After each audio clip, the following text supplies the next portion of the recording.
Hell of a thing. Double standard, I would say. Representative Omar, well, censored over remarks. But when you look at the rest of the story, well, you may have something to say. Here it is. I think it is really unfortunate that people don't care about the fact that all Jewish kids should be kept safe and that we should not have to tolerate anti-Semitism or bigotry for all Jewish students, whether they are pro-genocide or anti-genocide. With millions watching and many people benefiting from this program called Indisputable, we just need 1% of the viewers to become a paid member so we can continue to bring this content to you. Now back to the show. Put up the picture full mass. That is an interesting philosophy. The absolute protection of free speech, meaning your words cannot get you, well, killed or penalized. Per Axios, a House Republican is now preparing a resolution to censor Representative Omar, Democrat out of Minnesota, for referring to some students as pro-genocide during a visit to Columbia University last week. The GOP-controlled House has repeatedly voted on and passed resolutions to censor and punish progressives for alleged inflammatory rhetoric, including Representative Omar. Now, last Thursday, during a visit to show support for the pro-Palestinian encampment, which, by the way, is led also by Jewish student organizations. The encampment on the university's campus, Representative Omar was posed a question by Fox 5 about alleged anti-Semitic incidents spurred by the protest. Quote, I actually met a lot of Jewish students who are in the encampment. And I think it is really unfortunate that people don't care about the fact that all Jewish kids should be kept safe. The lawmaker said, adding, we should not have to tolerate anti-Semitism or bigotry for all Jewish students, whether they are pro-genocide or anti-genocide, end quote. Once again, that quote has now led to Republicans clutching their pearls. Oh my God, I cannot believe this. There's a resolution, put him up. His name is Bacon. Representative Don Bacon, Republican out of Nebraska, to save the day. He said he is now working to censor Representative Omar, telling Axios, quote, talking about pro-genocide Jewish students is wrong. Folks can protest Israel, but don't blame Jewish American students for Israel. That is by definition anti-Semitism. Adding that all students deserve a safe environment. Now keep his picture up. I find it quite ironic that him and generally every Republican who thinks like him, they are perfectly okay with intentionally blurring the lines between Hamas and Palestinians.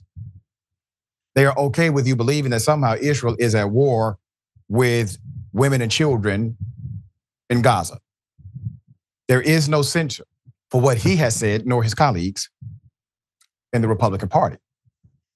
But this very benign and frankly appropriate statement of protection of all gets an absolute resolution from the hypocritical Congress. Congresswoman Omar clearly condemned anti-Semitism, clearly condemned bigotry for all Jewish students, made it very specific. Spokesperson for Representative Omar, Jacqueline Rogers, told Axios, quote, attempts to misconstrue her words by drafting this baseless resolution are meant to distract from the ongoing violence and genocide occurring in Gaza and the large anti-war protests happening across our country and around the world. Okay, so she was removed from the House Foreign Affairs Committee, a party line vote last February over past anti-Israel comments, which colleagues in both parties labeled anti-Semitic. A removal was one of the House GOP's first actions after it took control of the chamber. That's when they knew they had them because Democrats allowed this to happen. Representative Omar on April 28th also fired back at Jonathan Greenblatt, CEO of the Anti-Defamation League. This was on Twitter, now known as X, after he shared a snippet of the interview and condemned Omar for her remarks, stating, quote, it is patently false and a blood libel to suggest that any Jewish students are pro-genocide. Okay. And then said, watch this clip, basically. In Omar's post, she rebutted, quote, this is the pro-genocide I was talking about. Can you condemn this like I have condemned antisemitism and bigotry of all kind? Kill all Arabs, the quote says. They are all Hamas, the quote says. All grotesquely evil, the quote says. Level Gaza, the quote says.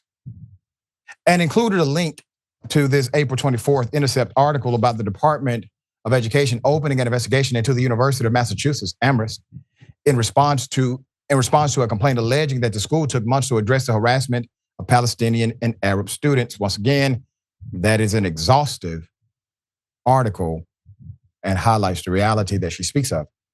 The article details that in an undisclosed civil rights complaint, 18 students detailed severe anti-Palestinian and anti-Arab harassment at UMass, including racial slurs, death threats, physical assault. This created a hostile environment for Arab Palestinian students and perceived allies to those students on campus, with one alarming incident involving a student shouting, quote, kill all Arabs, end quote. During a protest against Israel's actions in Gaza, the complaint also charged that despite repeated communication to over a dozen administrators and Title IX officials, the school was extremely slow to take action, which exacerbated conditions for students. Another member of the squad in Congress, lone Palestinian-American lawmaker, Representative Tlaib out of Michigan, was also censored in a bipartisan vote last November for defending the chant from the river to the sea. Palestine will be free. The New Republic compiled a list of Republicans who said things worse than Representative Tlaib at the time, but they weren't censored. That list included Ohio Representative Max Miller, who in an October interview with the Ingram Angle attacked the presence of a Palestinian flag outside Representative Tlaib's office, while suggesting the nation should be eviscerated, stating, we're going to turn that into a parking lot, end quote. Said this on TV. Another Republican, Florida Representative Brian Mast, compared Palestinians to, quote, Nazi civilians. We're talking about Palestinians. Adding, there is not this far stretch to say there are very few innocent Palestinian civilians. And a Democratic resolution to censor him was put on hold. I don't know if anybody is picking up on the code here, but the same things they are saying about Palestinians, they said the same things about Black people in the 60s. If you recall, they would say things like the only good is a dead. They would say things like, yeah, I know there's some good Black people, but for the vast majority, they're all criminals. They would call Black folk beast, animals. The language is meant to dehumanize the other person or group of people. That's the goal of the rhetoric. Put up the pictures full mass. In an appearance on Fox News, Hannity, Senator Lindsey Graham said that, quote, we're in a religious war here, and I am with Israel. Do whatever the hell you have to do to defend yourself. Level the place, end quote. National news. No censor. 70% of Palestinians in Gaza who are killed are women and children. In an interview with Shannon Beam on Fox News, Senator Tom Cotton, remember that senator who argued you should just kill protesters, throw them off the bridge, he said. Well, old Cotton argued that mass bombing of Palestinian women and children is a justified counter-attack. Quote, as far as I'm concerned, Israel can bounce the rubble in Gaza. And it was just this month that during a Fox appearance, Senator Cotton suggested protesters should have their skin torn off of vehicles and thrown off bridges. At the time of publication, the New Republic notes that this was nowhere near a comprehensive list, but none of these members have been censored whatsoever. I don't know if I should waste my time speaking about the obvious, which is the hypocrisy that you see before you. But allow me to highlight a nuance that may get missed in the narrative. The weak, feckless leadership of Democrats. You see, Democrats allowed for the censors of their own. Hell, some of them even voted along with the Republicans. Democrats are the ones who did not rally in a conclusive way behind these individuals who are expressing a progressive dynamic as anti-war, because many of them are simply two sides of the same coin. So yes, they may wax poetic about a cultural issue and then vote the same on banks. They may argue very passionately on Fox News, but vote the same on how stocks and how investments should be allowable to the Congress. You see, this is what we're dealing with. There's a new class of political leaders currently emerging who have not run for office yet. I interviewed a young man who's a Morehouse College student on my radio show this morning. When I tell you, he gave me hope because they don't think like these individuals we're talking about. None of them do. And to me, that is a great, great light at the end of this tunnel. All right, Sharon, thoughts here? Well, number one, I please don't ever think it's a waste of time because your reach is far. I only wish you had a twin so it could, multiply here.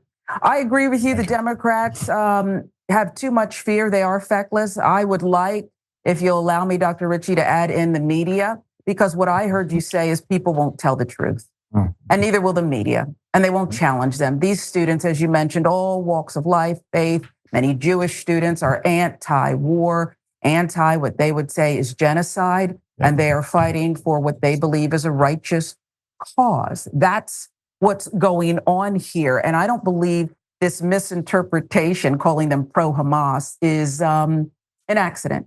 Right. It is willful mislabeling. And Jonathan Greenblatt, who I have a lot of respect for from the Anti-Defamation League, I would love for him to come on and sit opposite you, Dr. Richey. He's got to be held accountable too. He has more in common with Representative Omar than he does not. Okay, so this is sick. Stand up for her. Stand up for her, Democrats. And put it in proper context, because obviously they can if they choose to.